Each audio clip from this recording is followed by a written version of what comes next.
تو لیکن ذرا سا اس کے اوپر ہم عرض کرتے چلیں کہ یہ جو مسئلہ بہت بڑا مسئلہ ہو رہا ہے، وہ جو میں نے ایکوپمنٹ کے سلسلے میں بات کی، ایک نفسیاتی جنگ کا مسئلہ ہے۔ نفسیاتی جنگ وہ یہ کہ اسرائیل نے فلسطینیوں پر ایک نفسیاتی حربہ بٹھایا تھا اپنی 4 جنگوں کے ذریعے سے کہ تم کبھی بھی ہماری فوج کو شکست نہیں دے سکتے۔ صحیح؟ اچھا، بقول جیسا آپ نے فرمایا فلسطین کیا پوری دنیا پہ انہوں نے مثل قائم کر دیا تھا کہ بھئی اس سے بہتر فوج دنیا میں کہیں نہیں ہے۔ صحیح؟ اچھا، حزب اللہ نے سب سے پہلے اس مت کو 80s میں توڑنا شروع کیا، اس کے بعد 2006 کے قریب لاتے لاتے انہوں نے اس کو بالکل پاش کر دیا، اس کے بعد غزہ سے بھی نہیں جیت سکے،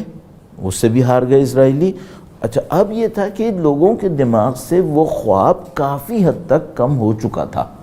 یعنی فلسطینی تو الحمدللہ رب العالمین بہت اچھی طرح سمجھ گئے تھے کہ ان میں کچھ دم نہیں ہے، وہ جو قرآن کریم نے فرمایا تھا کہ یہ نہیں مقابلہ کر سکتے، وہ بالکل صحیح، موت سے ڈرتے ہیں، اور مثلا کبھی بھی تمہارا مقابلہ نہیں کریں گے سوائے قلعوں میں بیٹھ کے، کبھی میدان میں نہیں اتر سکتے، سورہ حشر نے کہا تھا، تو یہ بات بالکل واضح تھی۔ اچھا، اب انہوں نے جو بھی نفسیاتی طور پہ قائم کیا، فلسطینیوں نے وہ سارا نفسیاتی حربہ ان کا پامال کر دیا۔ اب جو میڈیا کی جنگ چل رہی ہے وہ یہ کہ میڈیا اپنی جنگ کے اندر، میں بی بی سی کو دیکھتا ہوں، برسوں سے بی بی سی کو میں دیکھتا رہتا ہوں، B B C websites کو، میں نے زندگی میں کبھی بی بی سی کو اتنا ون سائیڈڈ ہوتے ہوئے نہیں دیکھا تھا، حتیٰ عرب اسرائیل جنگوں کے معاملے میں۔ اس دفعہ جتنا وہ ون سائیڈڈ ہے بی بی سی، آج تک میں نے کبھی اتنا زیادہ نہیں دیکھا تھا۔ اس سے اندازہ ہو رہا ہے کہ ان کی اپنی نفسیاتی حالت کتنی خراب ہو گئی ہے۔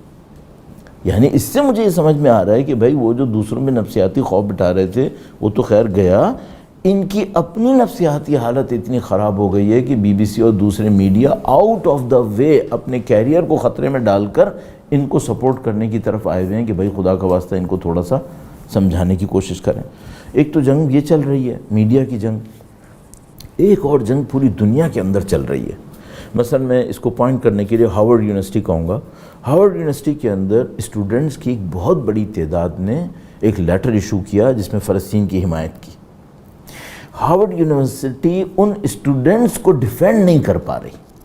ان کے خلاف جو کچھ حربے استعمال کیے جا رہے ہیں، یعنی مثال کے طور پر اب آپ تصور کیجئے ہارورڈ یونیورسٹی میں ایک ٹرک چل رہا ہے، اس کے بل بورڈ پر ان اسٹوڈنٹس کے نام اور تصویریں لگا کے پورے یونیورسٹی کے اندر گھمایا جا رہا ہے کہ ان لوگوں نے فلسطین کی حمایت کی ہے۔ صحیح ہے، الحمدللہ رب العالمین کچھ نہیں ہو پایا،